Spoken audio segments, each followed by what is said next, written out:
श्रीहरिनारायण हरि ओम हरि ओम हरि हरि ओम श्रीहरिनारायण हरि ओम आर्तानां दुःखशमने दीक्षितं प्रभुमव्ययम् अशेष जगदाधारम् लक्ष्मीनारायणं भजे लक्ष्मीनारायणं भजे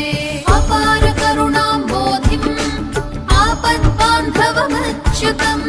अशेष दुःखशान्ति